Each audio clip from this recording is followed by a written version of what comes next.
Please be seated.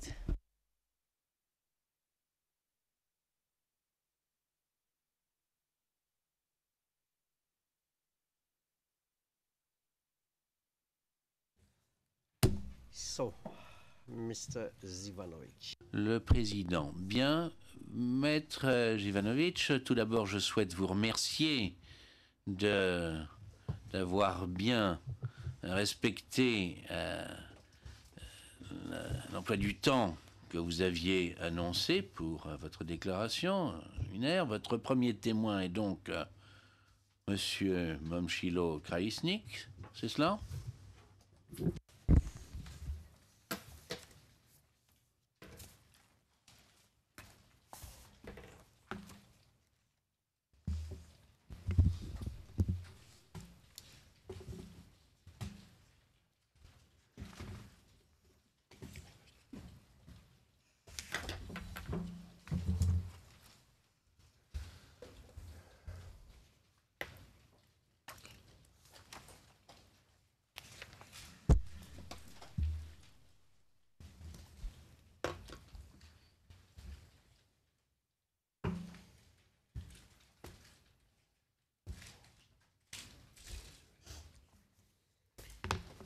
Yes, Le président.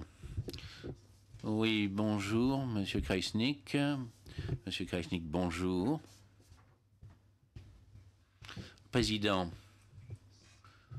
vous avez été convoqué et cité comme témoin de la défense par l'équipe de la défense de Monsieur Popovitch. Vous le savez, n'est-ce pas? Le témoin, oui, je le sais. Question. Vous êtes également au courant de nos règles dont l'une exige qu'avant que vous ne commenciez à faire une déposition, vous êtes censé faire une déclaration solennelle dans le sens que vous déposerez en disant la vérité. Êtes-vous prêt à faire cette déclaration solennelle? Réponse, oui, Monsieur le Président. Le président, Madame Guerchier, est-ce que vous pourriez, s'il vous plaît, remettre le texte à Monsieur Kraïsnik et Monsieur Kraïsnik, veuillez en donner lecture à haute voix, s'il vous plaît. Ce sera votre engagement solennel envers la Chambre. Monsieur Kraïsnik, je déclare solennellement que je dirai la vérité, toute la vérité, rien que la vérité. Le président, bien, je vous remercie. Installez-vous confortablement. Il y a certains éléments qu'il faut que je vous explique.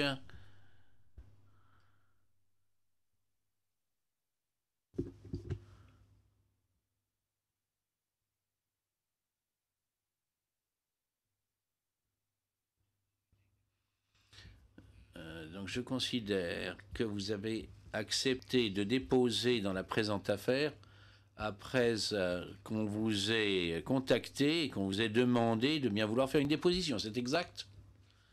Réponse oui. Question. Bon, il est de notoriété publique que vous avez vous-même subi un procès ici, que vous avez été reconnu coupable et que vous avez été condamné. Et que vous avez interjeté appel et que cet appel est pendant. Témoin. Oui, Monsieur le Président.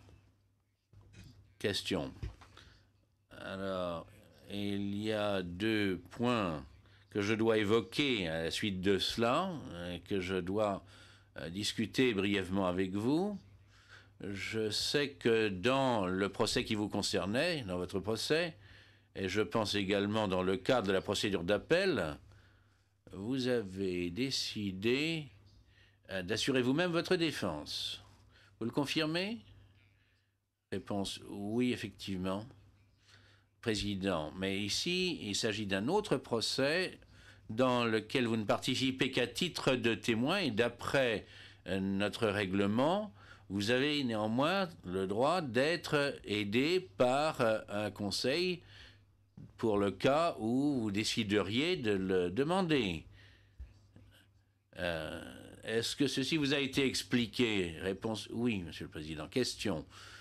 Avez-vous demandé à être aidé par un conseil aux fins de la présente instance et de la déposition que vous avez à faire aujourd'hui? Réponse. Le témoin. Le greffier m'a offert de recourir au service d'un conseil Et j'ai décliné cette offre et j'ai décidé de comparaître à la présente audience sans l'aide d'un conseil. Le président. Bien, donc vous nous confirmez que vous n'avez pas besoin ou que vous ne demandez pas l'aide d'un avocat. Le témoin, oui. Le président.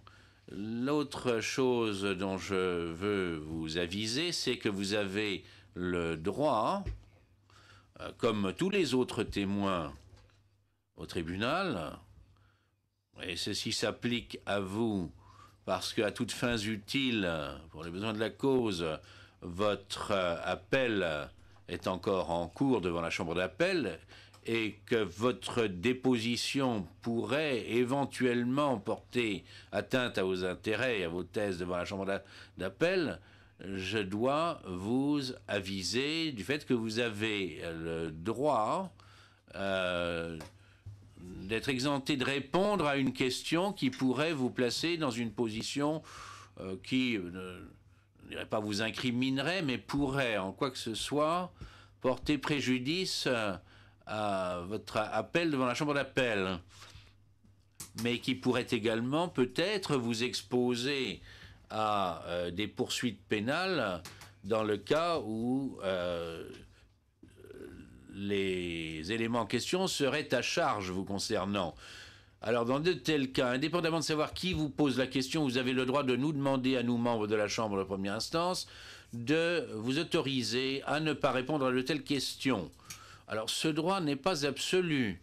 Nous pouvons décider de faire droit à une telle demande, comme nous pouvons également décider de vous obliger à répondre à la question qui vous est posée. Dans le cas où nous obligeons à répondre à la question qui vous est posée, à ce moment-là, ceci a pour conséquence que, répondant à la question de façon véridique, quoi que vous direz ne pourra pas vous incriminer ni être utilisé contre vous dans d'autres instances devant le tribunal ou ailleurs. Comprenez-vous les effets et l'importance de cet avis que je viens de vous expliquer? Le témoin. Oui, Monsieur le Président, je vous remercie beaucoup. Le Président, merci. Très bien. Et un dernier point que je dois vous communiquer.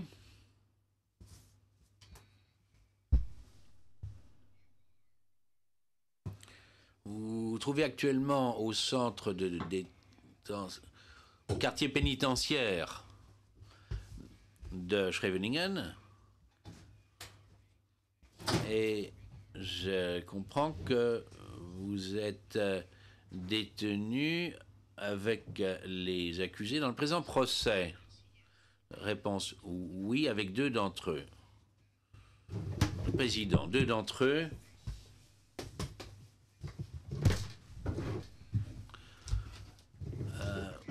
Alors, nous allons avoir besoin de prévoir une ordonnance pour que vous soyez séparés de ces accusés pour toute la durée de la déposition que vous ferez ici. Après quoi, cette séparation prendra fin. Donc, dans ces conditions que vous avez confirmées, à savoir que vous êtes actuellement en détention avec certains des accusés du présent procès, pour le compte de la Chambre de première instance, je rends une ordonnance afin que vous soyez séparés des autres au cours de votre déposition. Dans le cas où vous ne comprendriez pas pourquoi, je vais vous expliquer. Il s'agit d'une procédure habituelle, standard, qui vise à réduire au minimum tout risque d'interaction, l'effet qui pourrait avoir un effet sur la fiabilité d'une déposition de témoin. Vous comprenez cela, le témoin? Oui, je le comprends, mais je souhaiterais vous informer de quelque chose, si vous voulez bien me le permettre. Le président. Oui, bien sûr, monsieur Kreisnick. Allez-y. Le témoin. Monsieur Fraser, le chef adjoint du quartier pénitentiaire, m'a invité jeudi ou vendredi, je ne me rappelle plus quel jour, de venir le voir et il m'a ordonné de me séparer de M. Béharet et de M. Borov-Chanin et il a donc établi ce régime et je passe toutes mes journées dans ma chambre alors qu'eux-mêmes sont dans leur propre chambre, ou la chambre commune, de sorte que nous n'avons aucun contact les uns avec les autres. Et lorsque nous allons à la promenade, nous n'y allons jamais ensemble. J'ai promis que j'obéirais à ce régime et ils ont fait la même chose. Il m'a dit qu'il avait déjà reçu un ordre en ce sens de la Chambre de première instance, le président. Cette ordonnance, cet ordre ne nous a pas été communiqué. Bien sûr, il y a eu des discussions à ce sujet, nous en avons parlé et nous voulions savoir si vous étiez détenu avec d'autres ou s'il y avait séparation déjà mise en place, comme c'est parfois le cas, et nous voulons dire clairement également que ceci devait avoir lieu, de sorte que le commandant du quartier pénitentiaire ou son adjoint soit avisé d'avance de ceci et puisse faire les préparatifs nécessaires. Voilà ce dont il s'agit. En tout état de cause, voilà quelle est la situation. On s'attend à ce que votre déposition dure quelques jours et je pense que nous arrivons au stade maintenant où Maître Ivanovic peut commencer. Maître Ivanovic, c'est à vous. Maître Ivanovic, merci Monsieur le Président. Président, merci Monsieur Kraïchnik. Interrogatoire par Maître Ivanovic. Question, bonjour Monsieur Kraïchnik. Réponse, bonjour. Question, je voudrais vous demander de nous dire pour le compte-rendu, pour nous confirmer votre nom. C'est bien Momchilo Kraïchnik, n'est-ce pas? Réponse oui. Je sais qu'il faut faire une pause entre votre question et ma réponse, et c'est la raison pour laquelle je fais de brèves pauses. Question, vous avez parfaitement raison. Je voudrais maintenant vous demander brièvement de nous dire votre âge et quelle est votre origine ethnique. Réponse, je suis né le 28 janvier 1945 et je suis serbe. Question. Pourriez-vous me dire quelle a été votre... quelles ont été vos études? Réponse, j'ai une maîtrise en économie. Question. Pourriez-vous aussi nous parler de votre carrière, votre expérience professionnelle? Réponse. J'ai travaillé avant les élections multipartites dans une société appelée Enego Invest. Et là, je faisais partie du conseil de direction de l'une de ces sociétés. Le nom était Energo Invest, surprend l'interprète. Après les élections multipartites de 1990, j'ai été élu au Parlement comme membre du Parlement et plus tard comme président du Parlement de la Bosnie-Herzégovine. Au cours de la guerre et avant la guerre également, à partir du mois d'octobre 1991, et ce jusqu'en 1996, j'ai été président de l'Assemblée du peuple serbe de la Republika Srpska.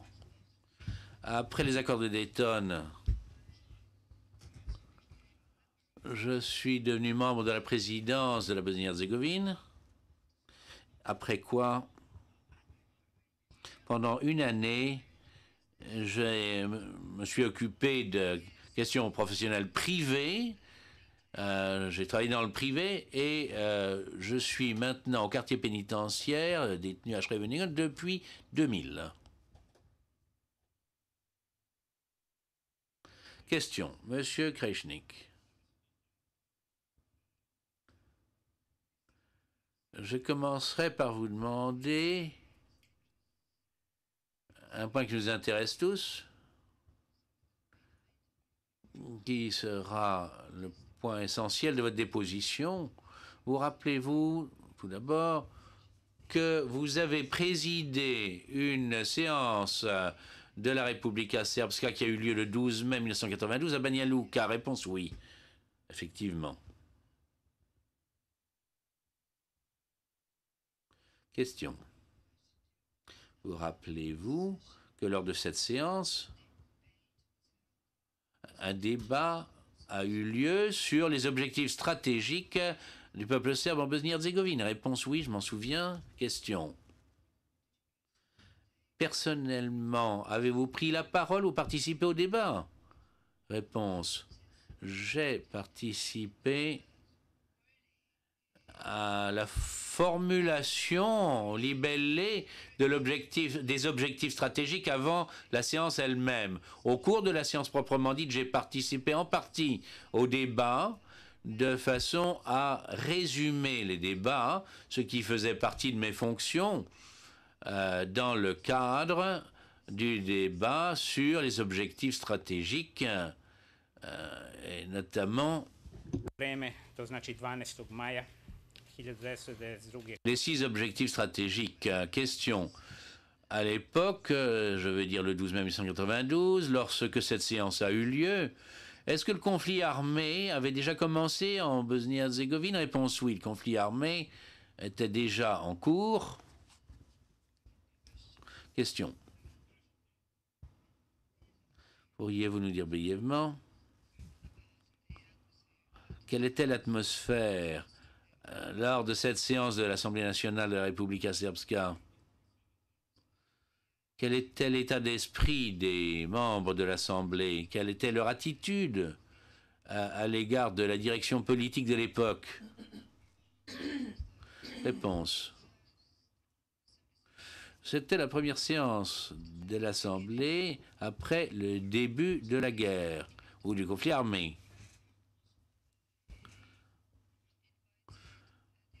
J'ai invité les membres de l'Assemblée à parler, mais ils n'ont pas pu s'y rendre parce que les communications territoriales avaient été interrompues. Et c'est la raison pour laquelle nous sommes allés à Belgrade et que de Belgrade, nous avons pris un avion pour aller à Banja Luka où nous avons tenu séance. Cette séance, l'atmosphère était assez chauffée. Tous les membres, chacun des membres de l'Assemblée avait rapporté comme impression de leur propre secteur. Bon, certains avaient eu des membres de leur famille qui avaient été tués. Certains avaient perdu leur maison, d'autres avaient subi des mauvais traitements, un grand nombre de familles avaient été séparées. Donc la situation générale lors de la séance était grave. Et les membres de l'Assemblée, dirais-je, étaient de dire non. Leur attitude était très négative. Ils étaient contre tout. Ils avaient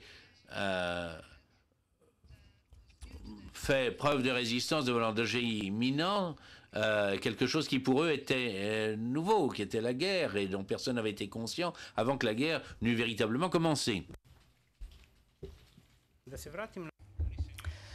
Revenons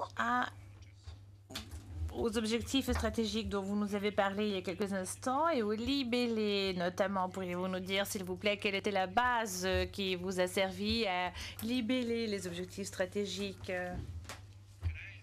Réponse: vers la fin du mois d'avril, entre le 27 avril et le 2 ou le 3 mai, je ne me souviens plus précisément, une session a été tenue dans le cadre de la conférence sur la Bosnie-Herzégovine, si je ne m'abuse, à Lisbonne.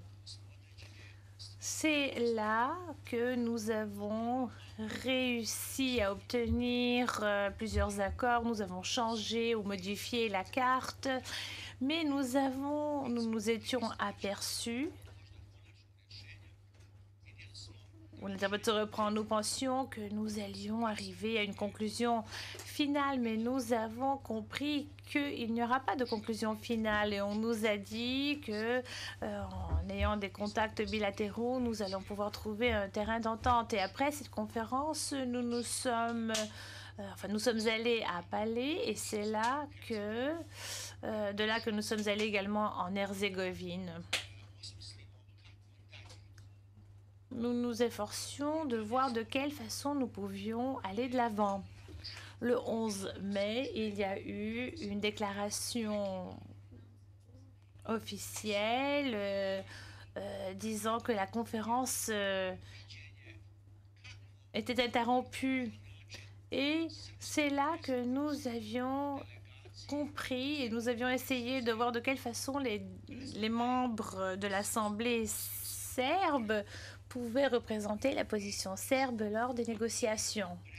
Et c'est ainsi que nous avons reformulé les 6 objectifs stratégiques en incluant ceux ou nos objectifs, ceux dont nous avions parlé lors des négociations et pour dire quels étaient les accords que nous avions reçus des autres partis, les musulmans et les croates, et quels étaient également les accords ou les assurances reçues par la communauté internationale.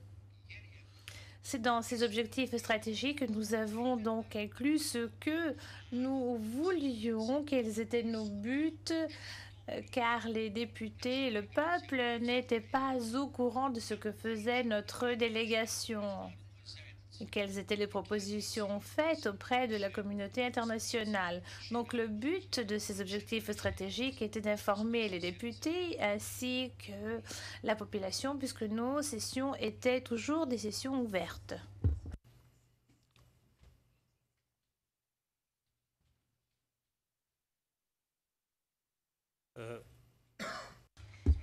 Question. Si je vous ai bien compris,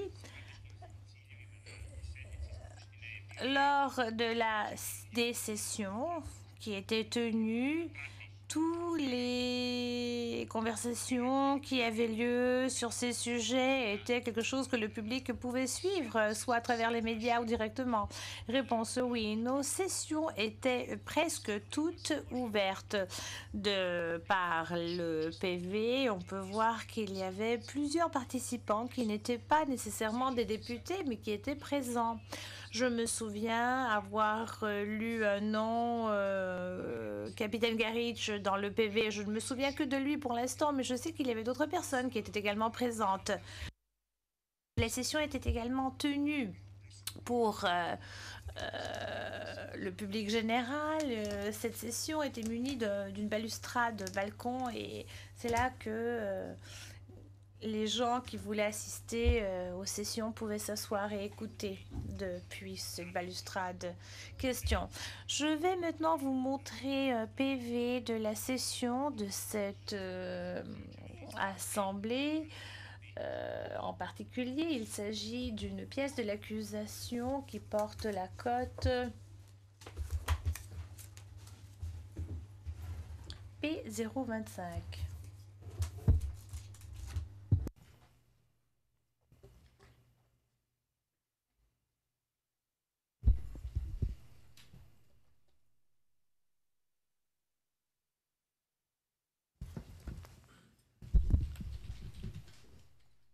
Da li se možda sećate ovog teksta? Vous souvenez-vous de ce texte? Jetons un coup d'œil sur cette première page, mais nous pouvons également passer en revue les autres pages si vous le souhaitez. Réponse.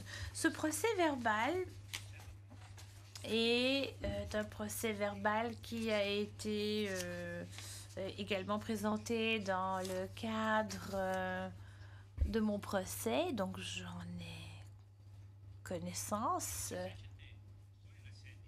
Question, très bien. Pourriez-vous nous dire si vous vous souvenez qui avait abordé le sujet des objectifs stratégiques lors de cette session de l'Assemblée et qui les a expliqués aux personnes présentes? Réponse, dans le cadre de l'information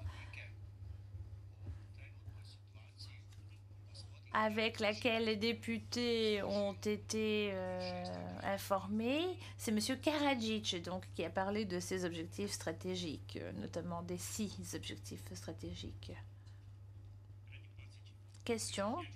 Pour rafraîchir votre mémoire, je vais vous donner lecture d'un extrait du PV de la session qui a été tenu le 12 mai 1992 et sur le prétoire électronique. Ce texte se trouve à la page 12. Vous verrez Et également que l'on parle du dernier paragraphe qui se lit comme suit. Le côté serbe en Bosnie-Herzégovine, la présidence, le gouvernement, le conseil chargé de la sécurité nationale sûreté nationale que nous avons créé a adopté des objectifs stratégiques, des priorités du peuple serbe, dont le premier objectif stratégique est de se séparer des deux autres communautés nationales, c'est-à-dire de développer son État. Fin de citation. De quel type de séparation s'agissait-il? Vous deviez vous séparer de deux autres entités nationales. Quelles sont-elles, s'il vous plaît? Réponse. Cet objectif stratégique-ci a été reformulé car nous avions une position que nous voulions faire comprendre à la communauté internationale selon laquelle la Bosnie-Herzégovine peut ou que nous pouvions avoir notre unité constitutive, entre guillemets, au sein de la Bosnie-Herzégovine. Nous pouvions l'appeler entité, État ou ce que vous voulez. Pour qu'une entité constitutive puisse exister, selon les principes de Cutiliero, il existe un principe permettant de voir de quelle façon il fallait procéder pour créer une entité. Donc il fallait créer une identité sur le principe national et territorial selon lequel, par la séparation des municipalités, de certaines municipalités et par la création d'une identité, on pouvait atteindre cet objectif stratégique.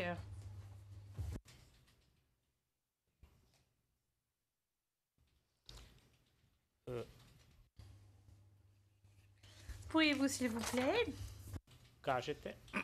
nous dire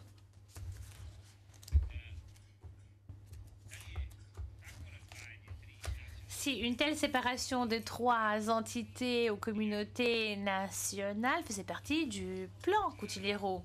Réponse. Les objectifs stratégiques dont je vous parle reflètent le plan Cutiliero. Nous avons pris tous les éléments du plan Cutiliero que l'on pouvait réaliser à la suite des négociations, et pour ce qui est des parties pour lesquelles nous avions obtenu un consensus, soit par le consensus avec le côté serbe, croate et musulman, ou le consensus de la communauté internationale. Voilà. Question, très bien, merci. Je souhaiterais à présent vous montrer un document et dites-nous s'il s'agit bien du plan Cutiliero en question. Il s'agit en l'occurrence de la pièce 11 des 1156. Un des 1156.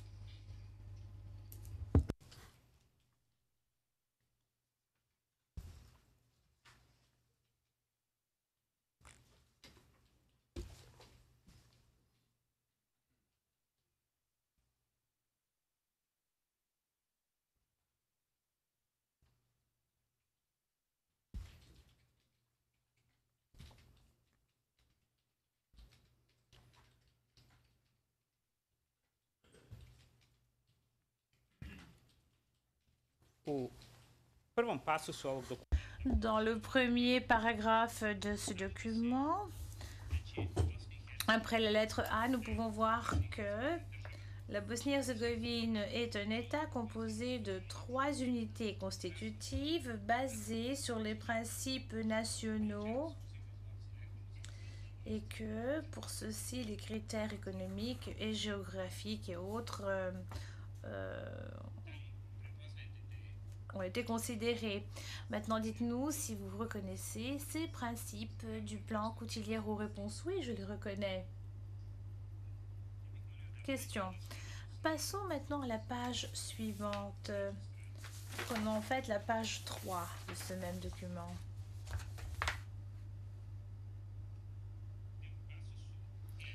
Au paragraphe E, en anglais ainsi qu'en BCS, on peut lire que un groupe de travail sera créé pour définir de façon précise le territoire d'une unité constitutive basée sur le principe ou les principes nationaux. Et ce groupe de travail tiendra compte des principes, des critères géographiques et économiques. Fin de citation. Est-ce que vous vous souvenez d'avoir pris compte de ce plan Cotillero, de ceci dans le plan Cotillero? Réponse oui. Question. En parlant de ce plan, il y avait également une carte qui montre l'état de la situation selon le recensement de la population des années précédentes. Je ne vais pas vous poser des questions sur cette carte-là, mais j'aimerais savoir si vous pouvez nous dire s'il existait une carte qui avait été rédigée par les députés internationaux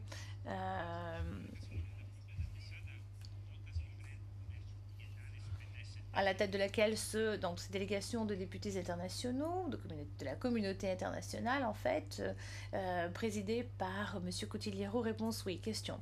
Prenez maintenant, je vous prie, la pièce 1159.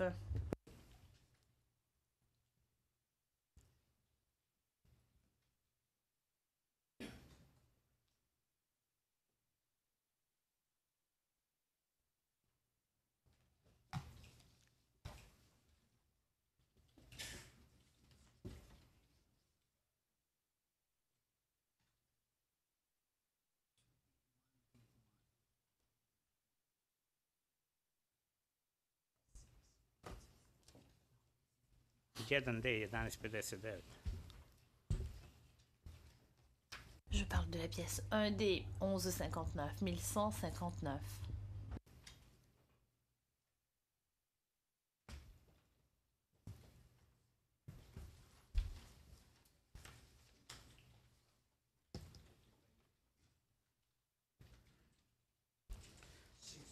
Seems to be some problem with... Le président, il semblerait que ce document ne peut pas être trouvé, monsieur ou maître Jivanovic. Le document existe en copie papier. Nous pourrions peut-être demander à madame l'huissier de le placer sur le rétroprojecteur. Le président, oui, ceci serait peut-être plus pratique. À l'avenir, je vous prierai de vérifier les numéros de référence, car nous ne semblons pas pouvoir trouver ce numéro en question dans le système du prétoire électronique.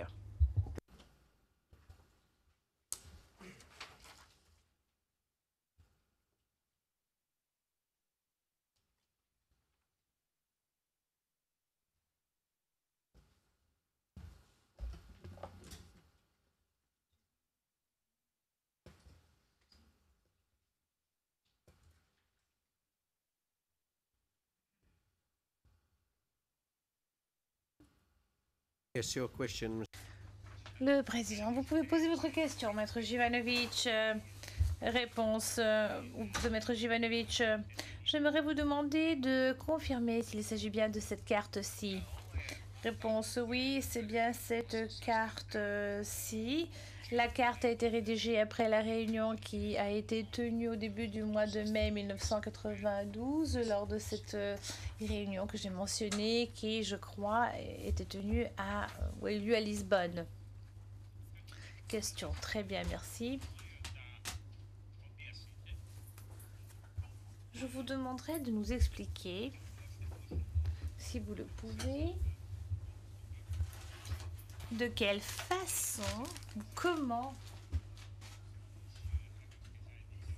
est-on venu à l'idée de mener des négociations avec les représentants de la communauté internationale, avec M. Cotillero? Réponse. Après le référendum qui a été tenu sur l'indépendance de la Bosnie-Herzégovine, plutôt, à la fin du mois de janvier 1992, nous avons eu une information selon laquelle le représentant de la communauté internationale viendrait nous voir pour nous proposer une solution de compromis entre nos propositions selon lesquelles nous voulions, donc le côté serbe qui demandé que la Bosnie-Herzégovine reste à l'intérieur de la Yougoslavie et la solution prônée par le côté musulman et croate, selon lequel on demandait que la Bosnie-Herzégovine soit considérée comme un État séparé en Yougoslavie. Donc ils nous ont demandé si nous accepterions de reconnaître la Bosnie-Herzégovine comme un État indépendant et si nous serions d'accord pour que la Bosnie-Herzégovine soit divisée en cantons ou en régions et nous aurions nos cantons ou nos régions, si vous voulez. On nous a dit que ceci serait fait selon le principe d'une majorité pour éviter le principe des différents groupes ethniques, raison pour laquelle il y a eu une guerre, la guerre a éclaté. Et donc les premiers médiateurs ou le médiateur principal était M. Milosevic, le dirigeant du peuple serbe, et par la suite M. Kutiljeru est venu énoncer ses principes et c'est à la suite de ceci que nous avons eu la conférence sur la Bosnie-Herzégovine.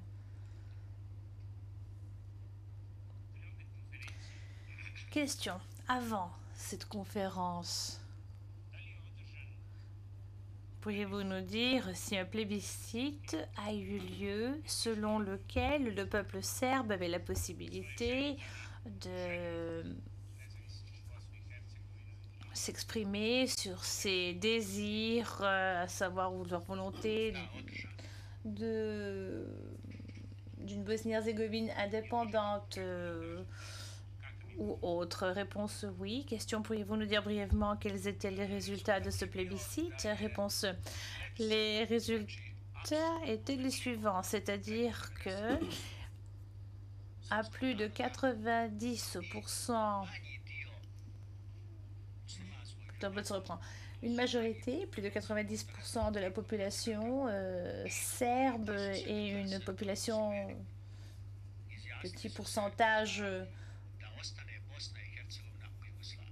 qui comprenait les autres, donc les Bosniens, les musulmans et les Croates, ou avaient voté en faveur d'une Yougoslavie, c'est-à-dire de rester à l'intérieur d'une Yougoslavie en tant que membre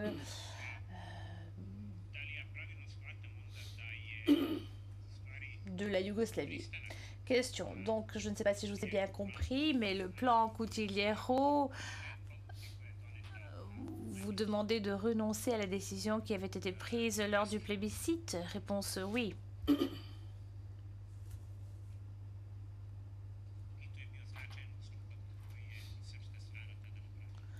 Et en fait, le côté serbe a fait une concession importante. Réponse oui, et je vais vous expliquer pourquoi. Question oui, faites s'il vous plaît. Réponse le 15 octobre. D'une façon inconstitutionnelle, le côté musulman croate a adopté un mémorandum, une plateforme sur la souveraineté de la Bosnie-Herzégovine. C'est à ce moment-là que les députés serbes ont donné un veto et on nous a expliqué que nous n'avions pas le droit, au nom de l'ensemble du peuple serbe, de renoncer à une Bosnie indépendante puisque l'autre côté affirmait que le peuple serbe était divisé, que un très grand nombre d'entre eux étaient pour une Bosnie indépendante. C'est ainsi que nous avons organisé un référendum pour pouvoir déterminer la volonté du peuple serbe, à savoir si le peuple serbe prônait la décision qui avait été prise ou bien autre, ou bien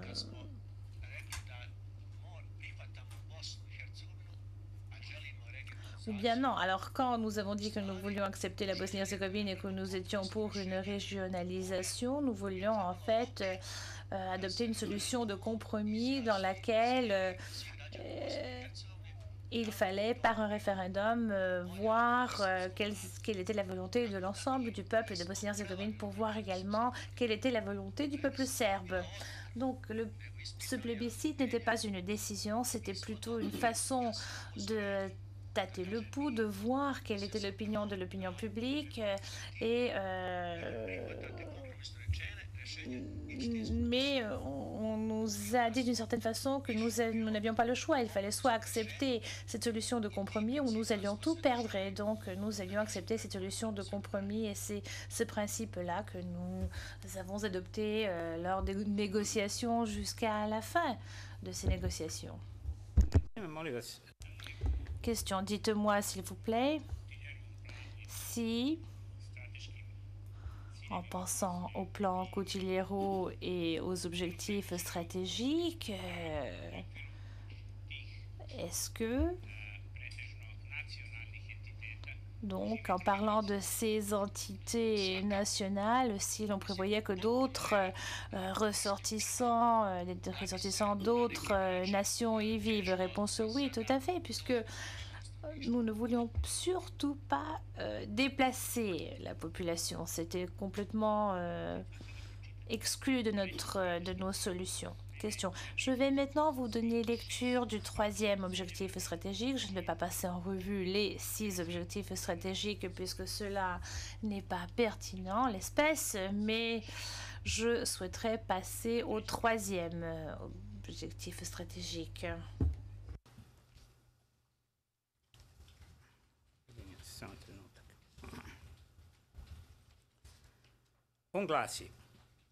Il se lit comme suit. Il faut établir un corridor dans la vallée de la rivière Drina, c'est-à-dire il fallait éliminer la rivière Drina en tant que frontière entre les deux mondes. J'aimerais vous demander de nous préciser ce troisième objectif stratégique, étant donné qu'on parle ici d'un corridor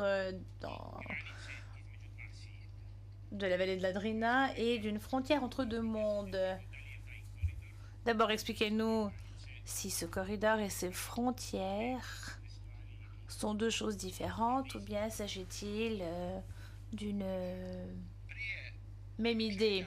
Réponse. Avant l'inclusion de la communauté internationale, c'est-à-dire au début de l'année 1992, il nous arrivait très souvent d'avoir des contacts entre les 3 parties en Bosnie-Herzégovine.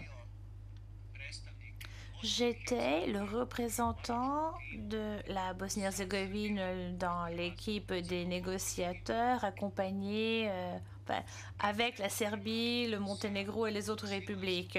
Lors de ces négociations avec le côté musulman, nous leur avons expliqué une raison pour laquelle il nous est impossible d'accepter une Bosnie-Herzégovine indépendante et de nous séparer de notre berceau, la Serbie, et nous leur avons expliqué les raisons pour lesquelles il est inacceptable d'établir une vraie frontière, entre guillemets, sur la rivière de la Drina. Et le côté serbe disait la même chose. À ce moment-là et plus tard, ceci avait été confirmé par une solution qui a été plutôt trouvée par le côté musulman, et c'est eux qui l'ont proposé. Ils nous ont dit, il ne nous faut pas faire des frontières où il faut passer par des postes frontaliers, où il fallait montrer des passeports, etc. Ces frontières doivent être poreuses. Et nous comprenons la psychologie serbe selon laquelle quand on traverse une frontière pour aller en Serbie, il fallait montrer un passeport. Mais c'était la même opinion adoptée par le côté croate. Et M. Izetbegovic, lors du premier congrès de son parti, il l'a dit très clairement, indépendamment de la solution pour la Bosnie-Herzégovine, je crois que c'était en décembre 1991, donc il a dit, s'agissant de toute solution adoptée pour la Bosnie-Herzégovine, il ne faudra pas établir une frontière sur la rivière Drina, il n'y aura pas de passeport, et cette pression psychologique a été levé sur notre côté à nous.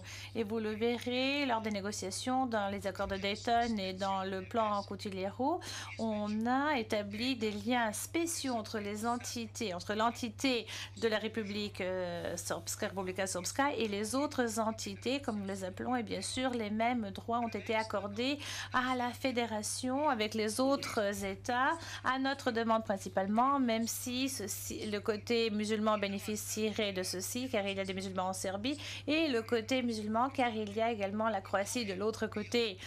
Et c'était donc la raison pour laquelle nous avions inclus cet objectif, le corridor. Maintenant, je vais vous parler du corridor. Pourquoi ce corridor? Si vous prenez les discours de M.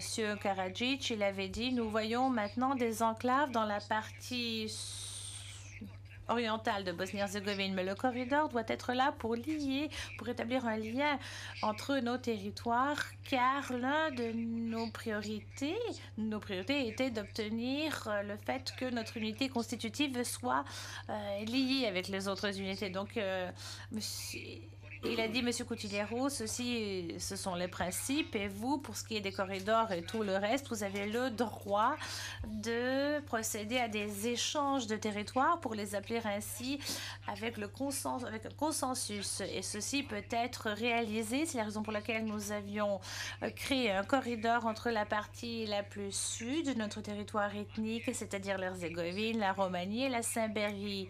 Et l'autre corridor, qui ne fait pas l'objet de votre question, avait également été établi. Une question. Fort bien, merci.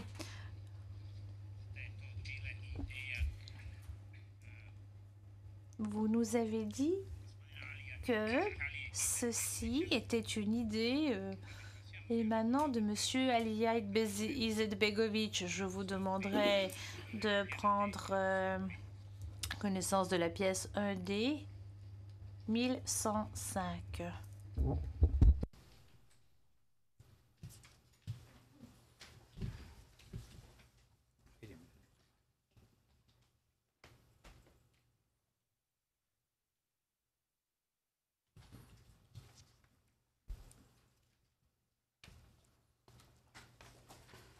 Ovo je govor gospodina Izetbegovića. Nous avons ici l'allocution prononcée par M. Izetbegovic au premier congrès du parti SDA, Parti de l'Action démocratique. J'aimerais que nous nous penchions sur la page 2 de ce texte, plus particulièrement sur le dernier paragraphe.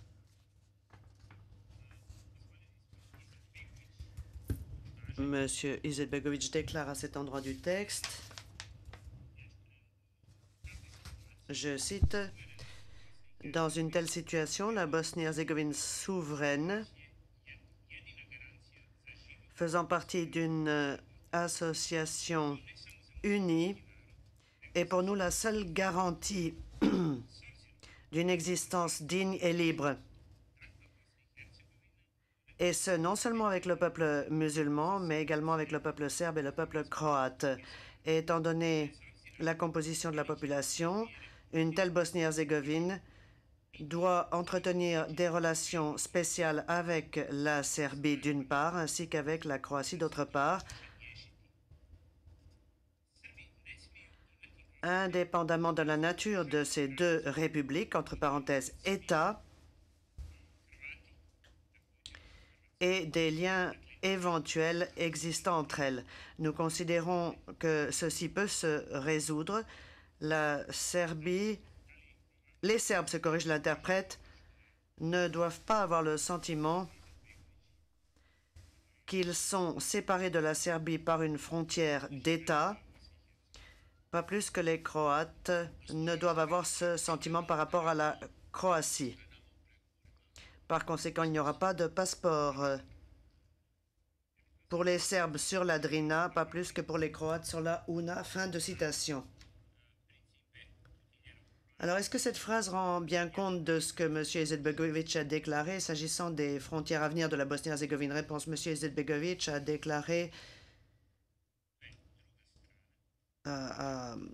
effectivement déclaré cela pendant les négociations, c'est exact. Question. Passons maintenant au principe du plan Cutiliero. Pièce 1D 1156. Nous l'avons déjà eu sous les yeux, page 2.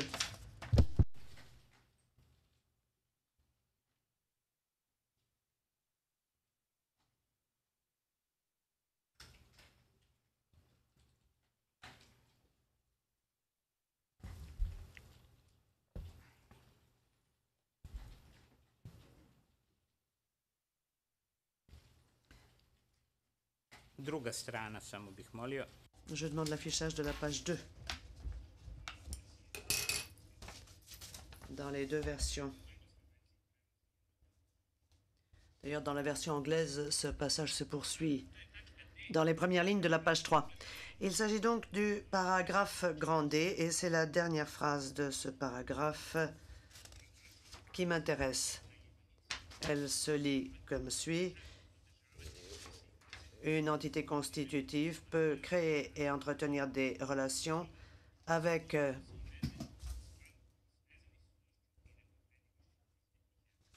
d'autres républiques et d'autres États pour peu que ces relations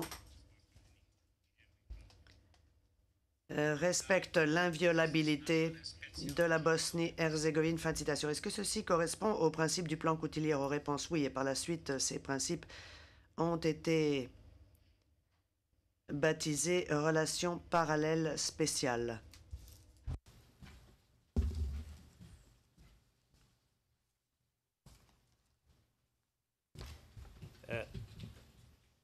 Da li se vi slažete da su upravo citirane Question.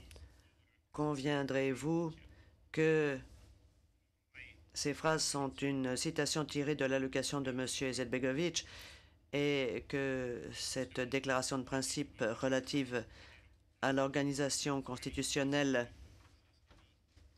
que l'on trouve dans le plan de la Bosnie-Herzégovine, se corrige l'interprète, correspond en fait à ce que vous aviez envisagé en tant qu'objectif stratégique pour le peuple serbe? Réponse oui, mais formulée autrement. Question, mais sur le fond, il s'agit bien de la même chose. Réponse oui. Sur le fond, c'est bien la même chose.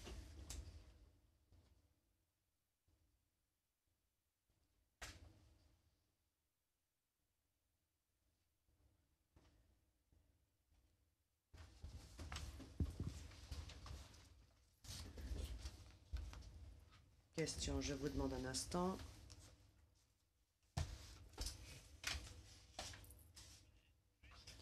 Monsieur Krajicnik, j'ai lu l'intégralité du procès-verbal de la réunion de l'Assemblée du 12 mai 1992, mais je n'ai trouvé nulle part dans ce texte mention du fait qu'une quelconque décision aurait été prise au sujet de ces objectifs stratégiques. Je n'ai trouvé nulle part dans le texte la moindre mention d'un vote quelconque au sujet d'une décision concernant ces objectifs stratégiques. Pourriez-vous me dire si une décision, ah oui ou non, était officiellement et juridiquement rendue durant cette réunion? Réponse, aucune décision n'a été prise et aucun vote n'a eu lieu au sujet des objectifs stratégiques. Question. Ceci est-il dû au fait que la présentation des objectifs stratégiques consistait en fait uniquement à porter à la connaissance des députés et du peuple? Le président, Monsieur Nichols, je me retenais de prendre la parole, mais il y a eu déjà plusieurs questions directrices auxquelles je fais objection. Le président, très bien. Vous êtes donc averti, Maître Jivanovic, il va falloir que vous ajustiez vos modalités d'interrogatoire. En conséquence, je vous remercie. Merci, Monsieur Nichols. Maître Jivanovic, pouvez-vous expliquer pour quelles raisons aucune décision n'a été rendue au sujet de ces objectifs stratégiques? Monsieur Krajicnik, tous ces objectifs stratégiques étaient présentés à titre d'information. Le but, c'était de les porter à la connaissance des députés afin qu'ils sachent ce que la délégation était en train de défendre durant les pourparlers.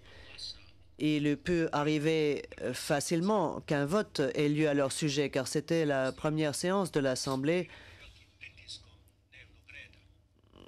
et celle-ci était très pressée par le temps du point de vue de la possibilité d'examiner l'intégralité de l'ordre du jour. Mais le vote n'a pas eu lieu parce que tel n'était pas notre objectif. L'objectif pour nous n'était pas d'adopter une décision, mais de poursuivre les pourparlers, les négociations. Question, Monsieur Kraïchnik. J'ai eu la possibilité d'avoir sous les yeux, et je vous l'ai montré d'ailleurs, un journal officiel de la Republika Srpska qui date du 26 novembre 1993, dans lequel sont publiés ces objectifs stratégiques sous forme de décision officielle. Je vous prierai donc, si cela vous est possible, de nous expliquer pour quelles raisons ils ont été présentés de cette façon. Réponse.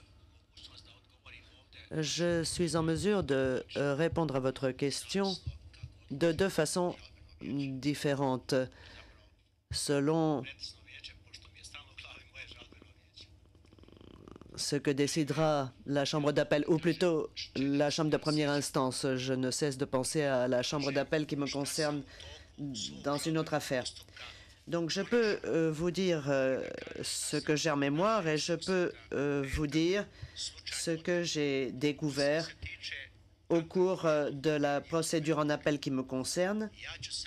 Il s'agit d'un élément que j'ai découvert par hasard depuis notre dernière rencontre vendredi. Et cette découverte est en rapport avec la publication de cette décision. Je peux donc vous dire ce qu'il en est maintenant, ce que j'ai en mémoire, et il vous appartiendra de dire si vous souhaitez ou pas entendre les deux autres éléments d'information dont je dispose, car ils constituent deux chaînons manquants dans une chaîne dont je n'avais pas connaissance à l'époque de ma première déposition. Je me souviens de ce qui s'est passé au sujet des objectifs stratégiques avant l'organisation de la séance de l'Assemblée. Et je sais pourquoi nous avons présenté ces objectifs durant cette séance. Toutefois, je n'ai pas eu connaissance à l'époque de leur publication. Donc, je l'avais oublié, et c'est seulement lorsque j'ai relu les documents ici, dans le cours d'un certain nombre d'investigations que j'ai menées, que je suis tombé sur un certain nombre de choses. Voilà ce que j'ai en mémoire, c'est ce que je dis dans ma déposition. Lorsque je suis intervenu en qualité de témoin dans l'affaire me concernant, c'est sur les connaissances que j'avais que j'ai fondé ma déposition. Donc, j'ai dit ce dont je me souvenais, mais je ne pouvais pas à l'époque avoir une vue d'ensemble du contexte et de la situation. Voilà donc ce qui s'est passé. J'ai dit ce que j'avais en mémoire spontanément, mais à l'époque, je ne savais absolument pas que ces objectifs stratégiques avaient été publiés. Peut-être est-ce un oubli de ma part, et donc aujourd'hui, je comble les insuffisances de ma mémoire. Question, Monsieur Kraïchnik, je ne vais pas insister pour obtenir une réponse plus détaillée de votre part, mais nous avons entendu ici une explication. Le président, oui, Monsieur Nichols, excusez-moi d'interrompre, mais c'est une précision dont j'ai besoin, car je ne suis pas sûr d'avoir très clairement compris la réponse. Je ne suis pas sûr d'avoir compris à quelle période se référait le témoin lorsqu'il a dit à l'époque « Je ne savais absolument pas que les objectifs stratégiques avaient été publiés ». Est-ce qu'il parle de la période où il a témoigné dans l'affaire le concernant? Car c'est ce qui semble ressortir de sa réponse. Le président, vous avez compris, Monsieur Kraïchnik? Vous avez compris quelle était l'inquiétude de Monsieur Nichols? Oui? Pourriez-vous nous éclairer sur ce point, Monsieur Kraïchnik? D'après mon souvenir, et si j'ai bonne mémoire, avant d'arriver ici, au quartier pénitentiaire, je ne me souviens pas d'avoir eu connaissance du fait que ces objectifs stratégiques avaient été publiés. Ce que je dirais, c'est que je n'avais pas ce fait à ma disposition puisque je n'en avais pas conscience. La seule chose que je savais, c'est que durant la séance de l'Assemblée, nous avons discuté de ces objectifs, mais sans vote. Voilà ce que j'avais à l'esprit lorsque j'ai fourni la réponse que j'ai fournie il y a quelques instants ici. Le président, merci. Monsieur Nichols, est-ce que ceci répond à votre préoccupation? Signe affirmatif de la tête de Monsieur Nichols. Le président, Maître Jivanovic, à vous. Maître Jivanovic, Monsieur Krajicnik, nous avons entendu ici un témoin expert qui a déclaré que ces objectifs stratégiques n'avaient pas été publiés pendant assez longtemps, car leur publication aurait permis de dévoiler une espèce d'acte criminel. Et que c'est pour cette raison que ces objectifs n'avaient pas été publiés dans le journal officiel. Est-ce exact? Réponse, ceci n'est pas exact. Monsieur Nichols, excusez-moi, Monsieur le Président. Le Président. Oui, Monsieur Nichols, pourrait-on avoir une référence? Le Président, oui, Maître Jivanovic. À qui faites-vous référence, Maître Jivanovic? Ceci figure dans une partie de la déposition de Monsieur Butler. Le Président, Monsieur Butler, c'est ce que je pensais. Maître Jivanovic, mais je ne souhaite pas dire exactement de quelle partie de sa déposition il s'agit à l'instant. Le Président, eh bien, c'est exactement comme ça que les choses ne doivent pas se passer. Si vous évoquez la déposition de quelqu'un, il importe que vous fassiez savoir de quelle déposition il s'agit. Maître Jivanovic, j'ai les pages. Le Président, très bien, Maître Jivanovic. Il s'agit de la page 19672 à 19674 du compte-rendu d'audience. Le Président, oui. Monsieur Nichols, je vous remercie, le Président. Vous vérifierez, je suppose, pendant la suite des débats. Monsieur Krajicnik, souhaitez-vous que Maître Jivanovic répète sa question ou est-ce que vous l'avez encore en mémoire? Monsieur Krajicnik, je l'ai en mémoire. Le Président, très bien. Eh bien, allez-y. Monsieur Krajicnik. J'ai répondu en...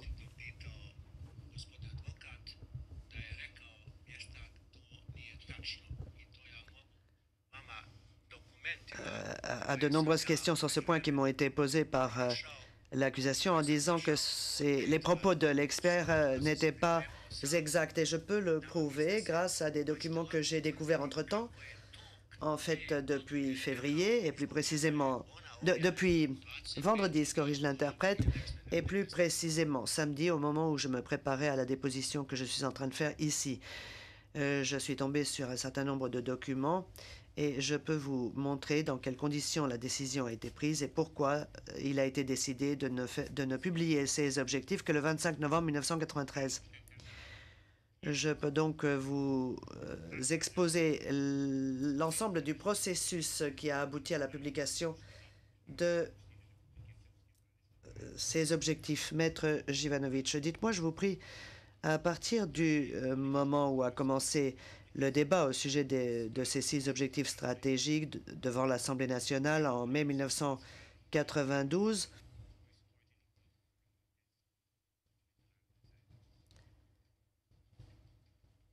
est-ce que la direction politique de la Republika Srpska a insisté pour défendre ces objectifs au cours des négociations qu'elle menait avec des parties tierces sous l'égide de la communauté internationale? Le Président, Monsieur Nichols, question directrice, encore une fois, Maître Jivanovic. Je ne crois pas qu'elle le soit, le Président. Vous ne le croyez pas? Maître Jivanovic...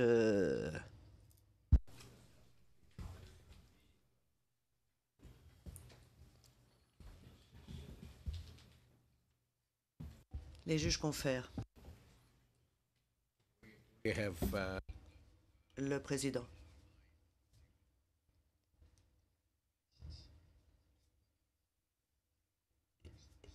Il n'y a pas dans l'esprit des juges la moindre trace de doute quant à la réalité de la nature directrice de cette question. Donc vous êtes prié, Maître Jivanovic, de la reformuler. Maître Jivanovic, merci, Monsieur le Président. Monsieur Krajicnik, avec ses objectifs stratégiques,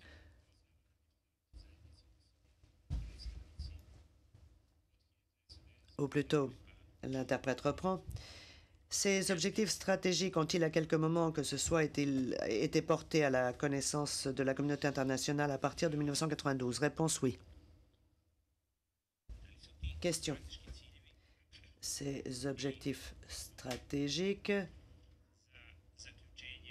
ont-ils fondé la conclusion d'un quelconque accord ultérieur?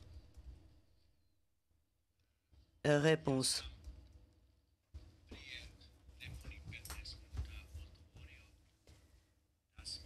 Il y a à peu près 15 minutes, j'ai dit dans une réponse faite par moi que ces objectifs ont servi de base à l'ensemble des pourparlers et négociations qui ont été menées jusqu'à la conclusion de l'accord de paix de Dayton, car ces objectifs illustraient le fond des engagements pris par nous depuis le début de l'année 1992. Question. Ces objectifs stratégiques, et si oui, dans quelle mesure, ont-ils été mis en œuvre par l'accord de paix de Dayton? Réponse.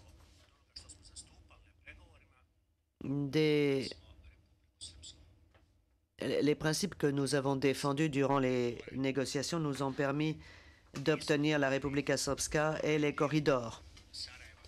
Nous n'avons pas obtenu la partie de Sarajevo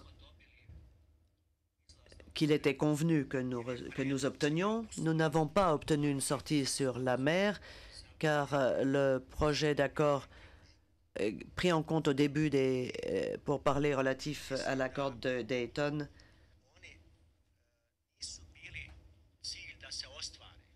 ont été oubliés et n'ont pas été signés. Ils n'ont pas été annexés à la version finale du texte de l'accord. À mon avis,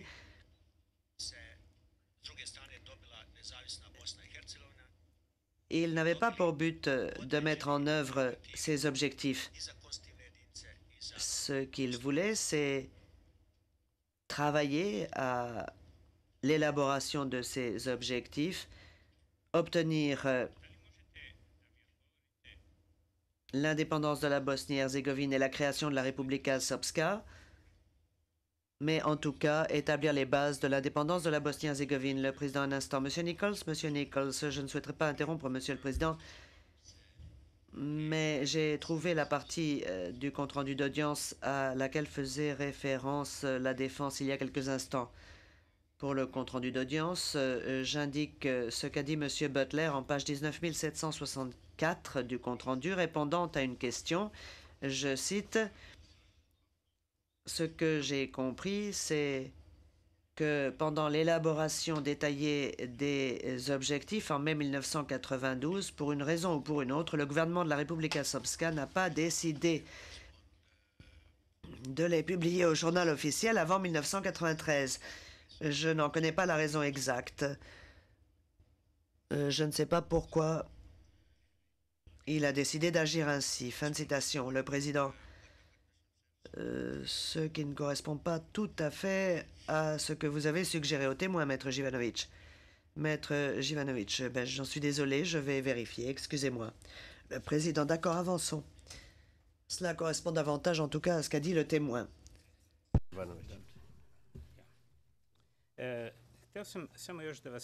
Maître Jivanovic, il y a autre chose que je souhaitais vous demander. L'objectif stratégique qui concerne les frontières entre deux mondes, comme cela est écrit dans le texte, a-t-il été réalisé? Réponse.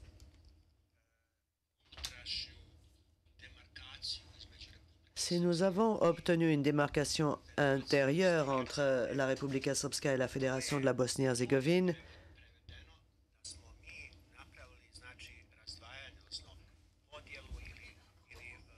ceci a été traduit en disant que nous avons réalisé une séparation ou une création de région ou une création de canton.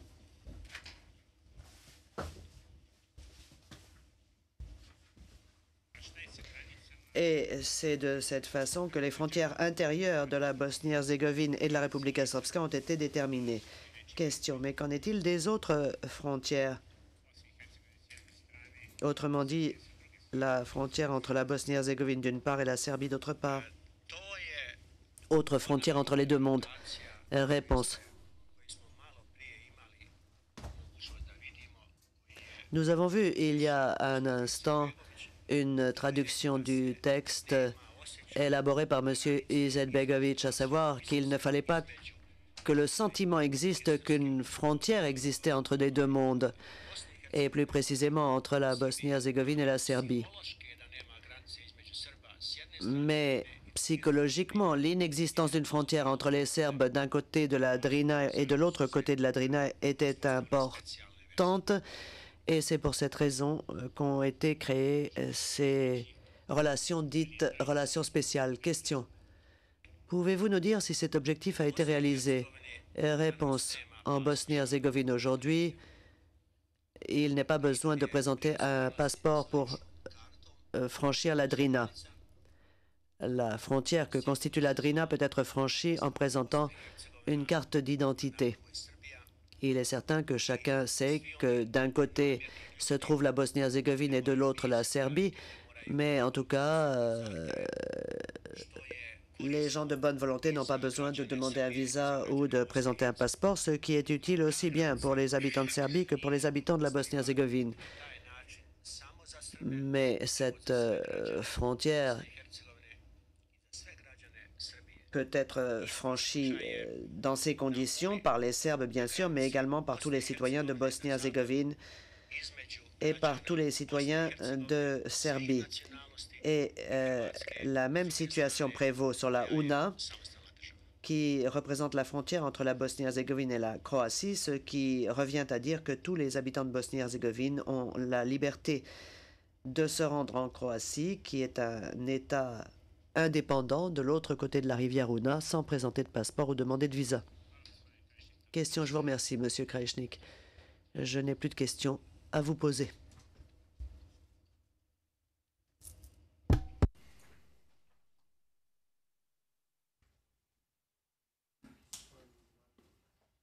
One moment, Mr. Zivanovic. Président, je vous demande un instant, Maître Jivanovic.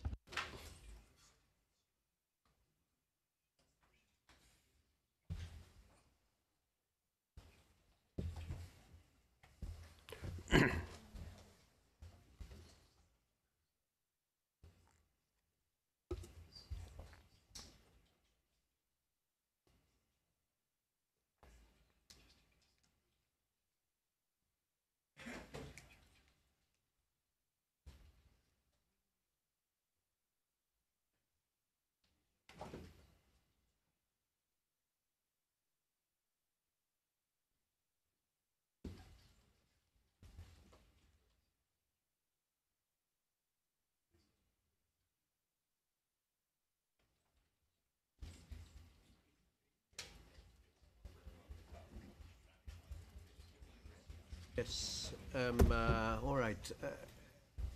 I see Mr. Meek and Très bien, je vois Maître Meek et Maître Favot qui s'entretiennent ensemble. Vous avez demandé tous les deux à contre-interroger M. Krajicnik. J'ai vu le dépôt de vos demandes ce matin. Maître Meek, qui est-ce qui le fera le premier? Maître Meek, bonjour, Monsieur le Président. Eh bien, dans ce cas précis, nous n'avons pas de questions à poser aux témoins dans le cadre du contre-interrogatoire. Le Président, merci, Maître Meek. Passons donc toutes les équipes de défense en revue. Maître Nikolic, bonjour, Monsieur le Président. En cet instant, j'aimerais prier la Chambre de première instance de nous accorder une pause d'une dizaine de minutes de façon à nous permettre des consultations inter-équipes de défense et avec nos clients respectifs, puisqu'il y a eu raccourcissement important de l'interrogatoire principal. Le Président, c'est acceptable, Maître Nikolic. Mais avant de suspendre, pourrais-je avoir une indication quant au Conseil? Vu l'interrogatoire, je ne pense pas, en effet. All right. Fair. Fin de la question quant au Conseil qui souhaite contre-interroger. Would 25 minutes be enough? Intervention de Maître Fauveau, puis le Président. Très bien, d'accord. Eh bien, 25 minutes vous suffiront, Maître Nikolic? Maître Nikolic, je pense que oui, Monsieur le Président. Le Président, très bien, d'accord.